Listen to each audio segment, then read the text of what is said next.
je propose qu'on démarre. Mais juste avant qu'on ne fasse ça, je vais laisser Ariane se présenter un instant. Ariane va nous accompagner pendant toute la séance et elle va sketchnoter.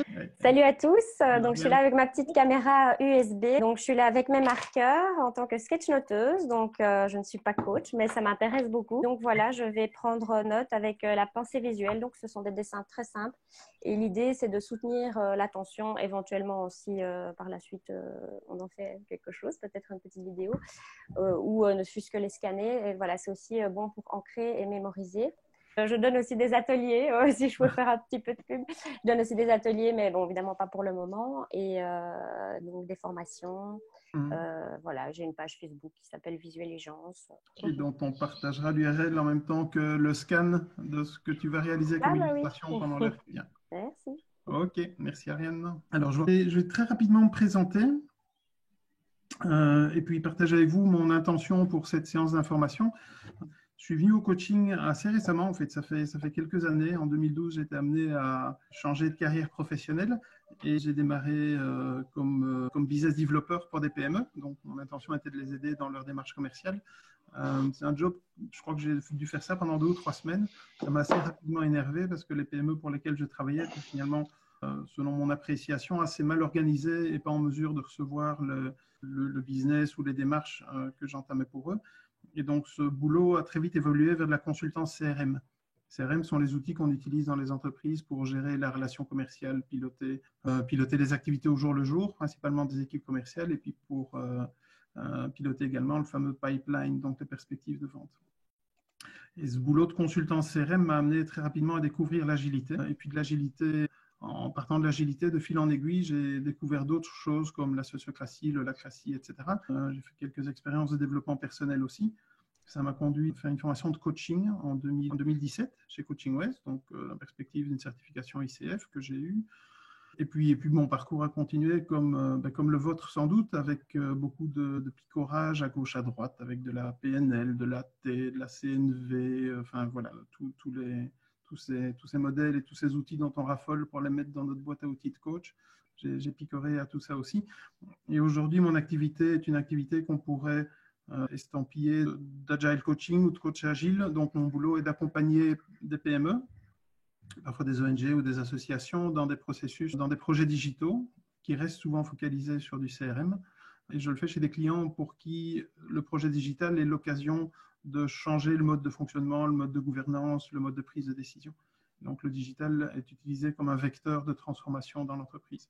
Ça sonne un peu tarte à la crème en disant ça, mais il y a vraiment, le digital est un levier assez extraordinaire pour mettre les organisations en mouvement. Mon intention avec cette séance d'information, en découvrant le coaching en 2017, ça m'a permis de clarifier ma posture, de me retrouver finalement de ne plus me retrouver dans cette posture d'un peu d'évangéliste avec laquelle je débarquais parfois chez mes clients auparavant en voulant leur amener quelque chose qu'ils n'avaient pas explicitement demandé.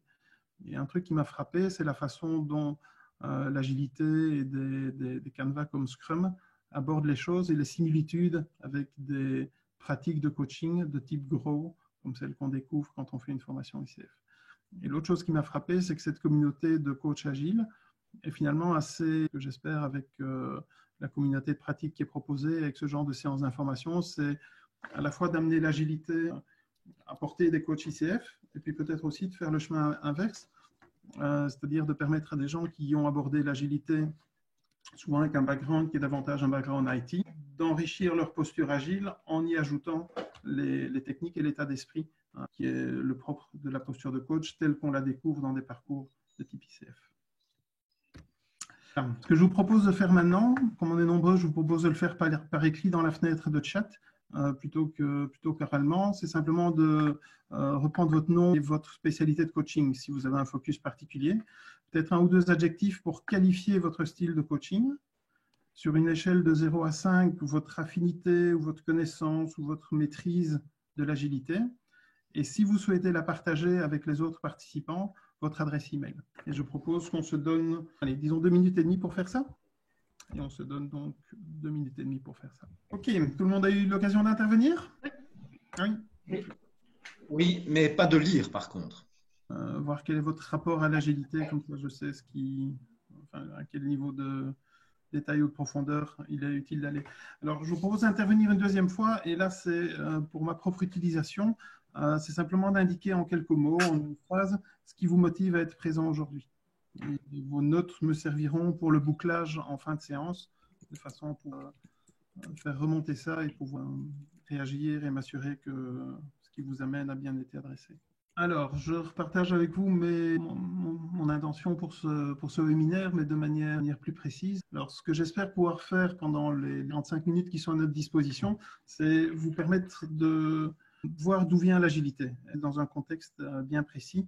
Il est intéressant de voir quels sont les problèmes qui à l'époque se posaient et qui ont permis à cette façon d'aborder les choses d'émerger. Deuxième intention, c'est d'aborder l'agilité au-delà de son contexte historique et donc IT dans 3 dimensions. Dans cette dimension digitale, dans une dimension plus professionnelle, plus typée business, et également de se poser la question de savoir ce que l'agilité peut représenter à titre plus personnel. Troisième intention, elle est ambitieuse, c'est de vous apprendre Scrum en 2 minutes 30. Et la quatrième, qui est un peu le cœur du sujet évidemment, c'est d'illustrer à quel point les pratiques de l'agilité, le canevas agile, est proche de la façon dont une pratique de coaching ou dont un processus de coaching est abordé. Et l'objectif est de vous permettre de décider, ayant eu cette séance d'information, si la communauté de pratique qui est proposée sur ce sujet est quelque chose qui peut vous intéresser ou pas. Alors, on va démarrer avec la dimension un peu plus historique des choses. On va voir comment l'agilité a émergé. Et il y a une façon très simple de se plonger tout de suite dans le bain, c'est de regarder ce diagramme. Et puis très vite, entre-temps, vous avez deviné de quoi il s'agit, j'imagine. Voilà, entre-temps, on est en 1990, 1990, et puis c'est la dernière carte que j'ai pu trouver, parce qu'après, ça devient très compliqué à représenter, et il n'y a tout simplement plus de cartes, mais vous avez compris qu'il s'agit d'Internet, et de ce développement phénoménal qu'a connu Internet depuis finalement fin des années 60 jusqu'au début des années 90. En 93, vous vous souvenez, pour ceux qui étaient là, Mosaic, Netscape 1.0, les premiers navigateurs, le web, l'émergence de l'HTML, HTTP, Robert Caillot, le CERN à Genève, et cette façon novatrice d'interconnecter des documents entre eux et de les mettre à disposition au travers d'un navigateur. Ça date de 93. Les choses évoluent jusqu'en 2000. Les grands noms sont là, Google, et il devient clair pour tout le monde que le web est devenu en quelque sorte un système d'exploitation et que dorénavant une application pour exister va être une application web. Le web a commencé par connecter des documents. Très rapidement, il a ensuite permis d'interconnecter des applications. Et c'est dans cet environnement changeant, complexe, que les informaticiens se démènent dorénavant. Je leur pose à l'évidence un problème. Si vous vous souvenez de l'informatique dans les années 70, dans les années 80, c'était facile. On s'asseyait avec le commanditaire, on lui posait toute une série de questions pour rédiger un cahier des charges, et puis on exécutait, on développait un programme qui correspondait au cahier des charges et dont la qualité était vérifiée sur base de sa conformité au cahier des charges qui avait été établi. Tant et si bien qu'en 2001, des informaticiens, des gestionnaires de projets IT vont passer un week-end over quelque part aux États-Unis et à coup d'un document qui est toujours disponible en ligne, qui a d'ailleurs peu ou pas évolué depuis, qui est le manifeste agile, qui aligne 4 valeurs et 12 principes. Et ce document propose d'être le point de départ d'une nouvelle façon d'aborder le développement informatique. Fondamentalement, ce qui a changé, c'est qu'avant le web, finalement, comme on l'a vu, les informaticiens se basaient sur des cahiers des charges et que les outils qu'ils développaient étaient des outils qui reproduisaient des processus, des demandes précises qui avaient été formulées en amont. Le logiciel, finalement, ne devait faire qu'une seule chose, c'est ce qu'on lui avait demandé de faire. Avec le web, cette logique est complètement inversée. Les logiciels préexistent, ils sont disponibles sur le web, et c'est l'utilisation de ces logiciels qui va changer la façon dont les entreprises fonctionnent, la façon dont les utilisateurs les utilisent, les clients eux-mêmes. Alors, dans le même ordre d'idée, ce monsieur qui accessoirement est à l'origine de Mosaic, le premier navigateur, s'est rendu compte assez vite que le digital avait un effet assez frappant sur la façon dont les choses s'organisent. En l'occurrence, que le digital met une pression qui amène à une fragmentation permanente de tout ce qui est proposé en ligne. Et donc, du coup, ce que je vous propose comme première définition de l'agilité dans un contexte digital pourrait être défini comme la capacité d'une organisation, d'un système, à morceler les fonctionnalités, de manière à avoir beaucoup de fonctionnalités unitaires, très flexibles, très modulaires, très indépendantes, et en même temps la capacité de recomposer des services plus complets, plus riches, en combinant ces fonctionnalités unitaires ensemble. Alors, on va changer d'angle et on va aller voir ce qui s'est passé dans le monde des affaires. Alors, on va démarrer dans l'immédiate après-guerre. Alors, à la fois, la société civile est à reconstruire de manière assez drastique, et en même temps, pendant la guerre, l'effort de guerre a amené à une industrialisation et à une explosion des capacités de production qui est absolument phénoménale. Donc, au sortir de la guerre, au moment où tout est à reconstruire, on a à la fois un marché qui est énorme et des usines qui ont développé une capacité à produire d'une manière très efficace. Et donc, les chaînes de production fonctionnent à plein régime. On se soucie assez peu d'innover à l'époque. Il s'agit surtout de produire en quantité suffisante pour que tout le monde puisse être servi. Tout ça fonctionne assez bien jusqu'au début des années 70, des années 70. Vous vous souvenez de ce qui s'est passé dans les années 70 ? Il y a un truc dont je me souviens et qui m'avait marqué, malgré mon jeune âge, c'était les dimanches sans voiture. Donc, c'est évidemment la période des premiers chocs pétroliers. Il y avait aussi un mécanisme qui permettait aux voitures de rouler, les voitures avec un numéro d'immatriculation pair pouvaient circuler certains jours de la semaine et les numéros impairs un autre jour. Ça amène une prise de conscience que cette croissance non-stop ne peut pas continuer et que dans ce jeu, il risque fort d'y avoir des gagnants et des perdants. Et on entame alors une autre période qui, grosso modo, va jusqu'au début des années 90, qui est une période de consolidation. C'est aussi l'amorçage du phénomène de relocalisation, de mondialisation, de déplacement des usines dans des pays où la main-d'œuvre est moins coûteuse. Et c'est une époque qui est assez active sur le plan financier, avec beaucoup d'entreprises qui s'absorbent les unes les autres ou qui sont démantelées pour être vendues en morceaux. Et Bernard Tapie était une figure emblématique pour représenter ce mouvement qui a duré jusqu'au début des années 90. Début des années 90, vous savez ce qui s'est passé, on en a parlé tout à l'heure. Émergence d'Internet, Internet qui à la fois fluidifie, mais qui en même temps brouille complètement les cartes. On se retrouve finalement dans une société, aussi dans un monde politique, économique et financier qui est complètement explosé et où les repères très clairs qui étaient installés par le passé ont été complètement déboulonnés. On se retrouve face à un espèce de gloubi-boulga un peu difficile à saisir. On ne sait plus trop regarder. Les anciens détenteurs de l'autorité semblent soudain devenus complètement impuissants. On ne sait plus trop ce qui se passe. Il y a des effets de bord que personne ne voit venir. Et un des derniers en date était la crise de 2008, évidemment. Donc un monde qui devient beaucoup plus complexe, beaucoup plus insaisissable. Et 2008 a entraîné un basculement, un changement de conscience vers un autre type de perception d'un monde où tout est interconnecté, qui fait les frais de cette évolution. Souvent, ce sont les collaborateurs, les travailleurs, en particulier les employés dans les entreprises, avec des entreprises qui restent majoritairement, et parfois de manière assez caricaturale, calquées sur les modes de fonctionnement du XXe siècle, de l'immédiate après-guerre jusqu'à la fin des années 90, avec des styles de management assez directifs, assez prédictifs, et des employés qui vivent dans la vraie vie, dans un monde où les choses sont devenues complexes, mouvantes, et où les collaborateurs souvent sont la variable d'ajustement, ce qui les amène fréquemment à faire le grand écart. Conséquence de tout ça, c'est cette statistique que vous avez sans doute tous entendu citer, vraisemblablement par Isaac Getz.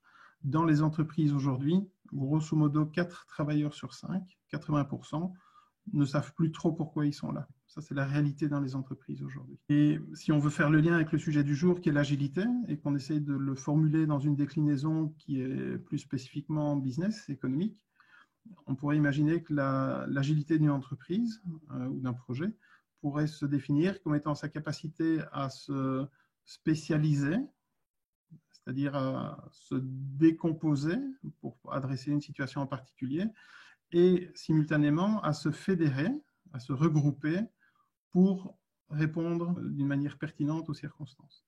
Et cette capacité à grouper et dégrouper pourrait être la façon dont l'agilité d'une organisation est évaluée. Troisième dimension que je vous avais promis, c'est l'agilité sur un plan plus personnel. Alors, il y a une façon très simple de la se représenter. Cette façon très simple de la représenter revient à vous poser cette question. Il y a une chose qui est absolument certaine, et je vous propose de partager via la fenêtre de chat votre réponse à cette question. Cette chose qui est certaine, selon vous, c'est quoi? Alors oui, le changement, c'est certain. Je pense à quelque chose de beaucoup plus drastique que le changement.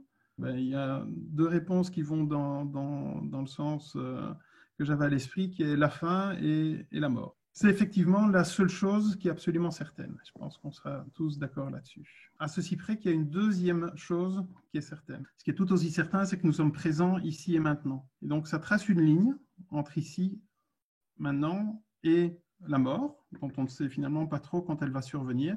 Entre ces deux points, vous avez un espace. Et la définition que je vous propose de l'agilité personnelle, c'est simplement de considérer que l'agilité, à titre plus intime, plus personnel, c'est simplement la capacité ou la façon dont on va répondre à cette question de savoir comment occuper cet espace entre aujourd'hui et maintenant et cette fin qu'on espère évidemment pas trop proche. Là où je veux en venir, c'est qu'en imaginant que ces deux aspects, l'ici et maintenant et la mort, sont les deux seules choses dont on est certain, l'acceptation de cette réalité permet d'arrêter de faire toute une série de choses qu'on est souvent assez habitué à faire.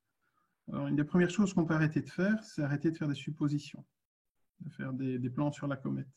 On peut également arrêter de savoir ou de croire qu'on sait. Quand on pense savoir les choses, la tentation qui est juste derrière en général, c'est d'anticiper et d'essayer d'imaginer comment les choses vont se passer. Et on peut remplacer ça par d'autres choses. Au lieu de supposer, on peut se reconnecter à ses sens et renouer avec sa capacité à sentir ce qui se passe, à évaluer, mais d'une manière assez intuitive, ce que notre environnement nous envoie comme signaux. Donc, ça nous mène à une définition de l'agilité personnelle qui pourrait être la capacité à avancer à un rythme constant sur des petites choses, des choses assez fractionnaires. Je compte également vous faire un petit aparté sur la façon dont revenir sur le terrain de la gestion de projet. On va le faire en mode rapide. La gestion de projet avant l'émergence de l'agilité, c'était simplement la mise en musique de ce processus très linéaire qui consiste à faire ce qu'on avait dit qu'on allait arrêter de faire il y a quelques slides de ça, c'est-à-dire essayer de savoir, comprendre, sur base de ce qui a été compris et de ce qu'on croit savoir, faire des plans, et puis ensuite se lancer dans un processus de réalisation et puis de livraison au client, si on est dans un environnement projet. En gestion de projet, cette approche-là s'appelle waterfall, pour une raison simple, c'est que l'eau ne coule que dans une seule direction. Les retours en arrière sont impossibles ou très difficiles, et cette façon de procéder est basée sur une approche qui est rationnelle, mais sans doute dans le mauvais sens du terme. Parce qu'on croit savoir, on s'imagine qu'on a la capacité à anticiper et donc à savoir ce qui doit être développé, ce qui doit être livré. Première tarte à la crème, c'est que le changement est un problème. On est évidemment bien placé pour savoir que ce n'est pas le cas. Et c'est là que la deuxième tarte à la crème débarque. Et on entend souvent dire, peut-être trop souvent d'ailleurs, que le problème, c'est la résistance au changement. Le postulat de l'agilité, c'est que cette résistance au changement est un mythe. Le changement n'existe pas, ou la résistance au changement n'existe pas. Et l'agilité est une réponse concrète, pratico-pratique, de façon à ce que cette résistance au changement puisse se dissoudre. Vous voyez que cette approche waterfall est très déclarative dans le sens où elle postule à l'avance de la façon dont les choses vont se passer et elle décrète également à l'avance quel va être le livrable auquel on veut aboutir. C'est aussi une façon de procéder qui va être très top-down parce que ce sont évidemment les gens qui savent, ce sont les experts, ce sont ceux qui ont le maximum de compétences qui vont dicter ces impératifs. Et c'est également un mode de fonctionnement qui est très séquentiel parce qu'on sait à l'avance quelles vont être les étapes à parcourir et on sait dans quel ordre se dérouler doit se réaliser. Postulat agile, c'est exactement l'inverse et on va simplement se remémorer la façon dont la vie fonctionne. La vie n'est pas déclarative, elle ne sait pas à l'avance, au contraire, elle nous amène à développer notre capacité d'adaptation et à réagir de manière aussi pertinente que possible aux surprises que cette vie nous envoie. Ce n'est pas un mode de fonctionnement qui est top-down, c'est un mode de fonctionnement qui est bottom-up. On est connecté à ce qui se passe et ça permet de réagir et de faire remonter de l'information et d'ajuster le mode de pensée, le système de valeurs, etc. Et ce n'est évidemment pas séquentiel, c'est imprévisible et nous sommes amenés en permanence à brasser nos options, nos actions, etc. pour les réorganiser en fonction du contexte et en fonction de ce que la vie nous envoie. On va directement foncer vers Scrum. Alors, Scrum, c'est un canevas agile, c'est une méthode agile en quelque sorte. Donc, c'est une façon de mettre l'agilité en pratique. Il y a d'autres canevas. Scrum est simplement sans doute le plus simple et certainement le plus pratiqué. Vous avez ce que les agilistes vont appeler dans leur jargon un backlog, donc une liste de besoins que vous souhaitez satisfaire.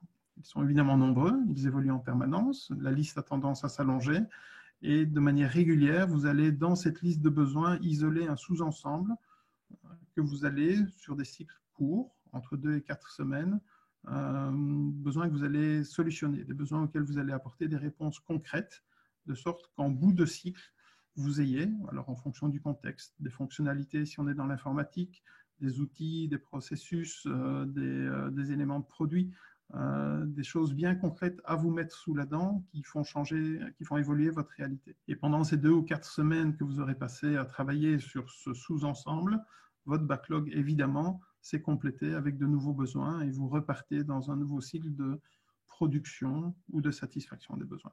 Scrum, ce n'est que ça.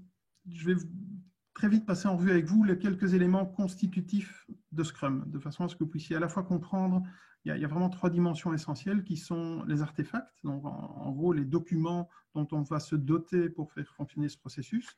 Deuxième aspect qu'on va regarder, c'est les rôles. Qui fait quoi? Comment se répartissent les responsabilités dans un processus agile et Scrum en particulier? Et la troisième dimension qu'on va examiner sont les cérémonies, les rites, les rituels, les réunions qui permettent à ce processus de fonctionner. Et ces 3 éléments, ces 3 dimensions, les artefacts, les rôles et les cérémonies, nous allons ensuite les comparer au déroulé d'un processus de coaching à la sauce ICF. Alors, vous vous souvenez, on avait parlé du backlog. En mode agile, dans un projet Scrum, ce backlog est constitué de desiderata. En anglais, les agilistes appellent ça des user stories. C'est une chouette appellation, hein, les histoires racontées par les utilisateurs. Et les user stories, je vous ai donné ici à l'écran un exemple de user stories un peu plus personnel, on n'est évidemment pas dans un contexte IT, sont formulées par quelqu'un qui s'exprime dans un certain rôle, donc porteur d'une certaine intention, de certaines responsabilités. Ça exprime un besoin de passer des moments privilégiés avec ses enfants, et ça explicite la raison pour laquelle ce besoin est ressenti, ce à quoi on vise, ce qu'on voudrait éviter en formulant ce besoin. Et le backlog n'est donc que la somme de tous les besoins formulés de la sorte, sur base de cette structure. En tant que quelqu'un qui s'exprime dans un certain rôle, avec une certaine responsabilité, avec une certaine intention, je souhaite, et vous exprimez le souhait, vous exprimez le besoin, de sorte que vous expliquez en quoi le monde sera différent quand ce besoin aura été satisfait. Votre backlog, c'est ça. En termes de rôle, il y a 3 rôles qui sont le rôle de Product Owner. L'appellation est un peu datée, elle ne veut plus dire grand-chose, mais le Product Owner, en gros, c'est simplement là où les personnes qui, dans l'organisation, dans un groupe de personnes, sont simplement chargées de la collecte des besoins. Le petit cochon en vert, les team members, sont une autre équipe distincte de l'équipe des PO, et cette équipe, elle, va être focalisée sur les solutions. Face à ces besoins, cette équipe va imaginer des solutions pertinentes pour pouvoir, de manière itérative, à la fin de chaque cycle, livrer un petit supplément de solutions qui fait avancer le schmilblick. Et le petit cochon en bleu, le Scrum Master, c'est le coach de service. C'est là où les personnes qui sont à disposition de ces 2 équipes, de façon à leur permettre de rétrospecter sur le déroulé du processus. Le Scrum Master ne se soucie pas de ce qui est livré, il se soucie d'une chose, c'est de la façon dont les team members et les product owners, les TM et les PO, fonctionnent. Et en termes de réunion, c'est la 3e dimension, la 3e composante essentielle de Scrum. Il y a 4 réunions clés dans ce processus. Alors, en début de sprint, quand vous devez faire vos choix managériaux, vos choix de vie pour isoler votre petit panier de linge de la grande manne de linge sale, cette réunion s'appelle le sprint planning. C'est une espèce de réunion de triage. Et les équipes qui travaillent sur la formulation des solutions vont se voir tous les jours pendant 15 minutes de façon à se répartir le boulot. Et en fin de cycle, cette équipe vient présenter les solutions aux demandeurs. C'est ce qu'on appelle la review ou la démo. Quand cette démo a été réalisée, ces mêmes équipes restent entre elles et passent un peu de temps avec le Scrum Master, avec le coach de service, de façon à évaluer la façon dont ce sprint s'est déroulé et changer ce qui mérite d'être changé, bonifier ce qui mérite de l'être dans la façon dont elle fonctionne. Alors pourquoi est-ce que je vous parle de tout ça? Parce qu'on va faire le lien maintenant avec le déroulé d'un processus de coaching à la sauce ICF. Ce qu'on va regarder maintenant, je vais passer un instant sur ce slide-ci, le desiderata à la sauce agile versus l'objectif de séance à la sauce ICF. Il y a un acronyme, l'acronyme de service en agilité, c'est INVEST. L'acronyme vedette pour les coachs ICF ou pour le coaching tout court, c'est SMART. Et le parallèle entre les deux est frappant. Regardons maintenant le processus et essayons de faire le parallèle entre un déroulé agile et le fameux GROW, ou le processus emblématique du coaching à la sauce ICF. Imaginons que votre coaché a un projet de vie et faisons le parallèle un instant avec le product backlog, donc cette liste des besoins. Cette liste de besoins, ce projet de vie contient un nombre potentiellement illimité de besoins et il peut être utopique. On ne lui demande pas à ce stade-ci d'être pragmatique. Il s'agit d'un rêve, il s'agit d'une vision, il s'agit de quelque chose qui est mobilisateur, auquel on est attaché. Et donc, on peut tout à fait vivre avec un projet de vie dans lequel on peut retrouver des éléments contradictoires. Il est évidemment non exhaustif, il est évidemment en évolution permanente et il ne fixe aucun objectif précis. Il exprime une vision. C'est ce petit nuage que vous aviez sur l'autre graphique. Tout ça est évidemment drivé, motivé par des valeurs, des choses qui sont importante pour la personne qui formule le backlog. Et ce backlog est en permanence reconsidéré sur base des expériences qui sont faites et en particulier des expériences auxquelles le processus de coaching va mener. On pourrait également faire un parallèle entre le déroulé des séances de coaching et les cérémonies dans un processus agile en Scrum. Alors, en début de séance, que faites-vous avec vos coachés? Si ce n'est pas la première séance, vous revenez évidemment sur la séance précédente, sur les objectifs de coaching qui avaient été formulés et vous rétrospectez avec votre client pour voir comment son cycle de production à lui, c'est-à-dire l'espace entre vos deux séances, s'est déroulé. Vous faites le point avec lui. Ce boulot de réévaluation de la vision, le fait de reprendre contact avec sa réalité à lui pour ensuite évoluer vers le prochain objectif de séance et va ensuite vous occuper pendant la suite de votre réunion avec lui. Et on pourrait faire correspondre ça à l'exercice de sprint planning, qui est donc l'exercice de planification que les équipes agiles font en début de sprint pour choisir ce sur quoi elles vont travailler. Ce qui revient à dire que l'espace entre deux séances de coaching correspond au cycle, au sprint, au cycle de production d'une équipe en mode Scrum.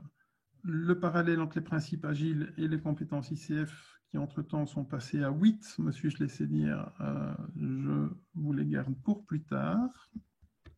Et je termine avec cette métaphore qui est un grand classique des formations Scrum. En tant que constructeur de voitures, vous investissez une fortune en chaîne de production, en stock, en compétences, etc. pour livrer très tard une voiture dont les plans auront été dessinés très longtemps à l'avance et qui risque donc de ne plus correspondre à ce que votre client attend ou aux conditions du marché, etc. L'approche agile, de manière assez contre-intuitive sans doute, consiste à d'abord construire une planche à roulettes, ensuite une trottinette, vélo, moto, vous pouvez passer par l'étape voiturette de golf, avant éventuellement de livrer des voitures. Voilà, je serais maintenant intéressé à savoir ce que cette découverte de l'agilité, que ce soit dans sa dimension historique ou dans son approche méthodologique ou dans les parallèles avec le processus de coaching, peut susciter comme question chez vous. Oui, j'ai une question. Oui? Quelle est la plus-value pour ma pratique de coach CF de participer à ta communauté de pratique dans le sens où je comprends bien le Scrum pour travailler.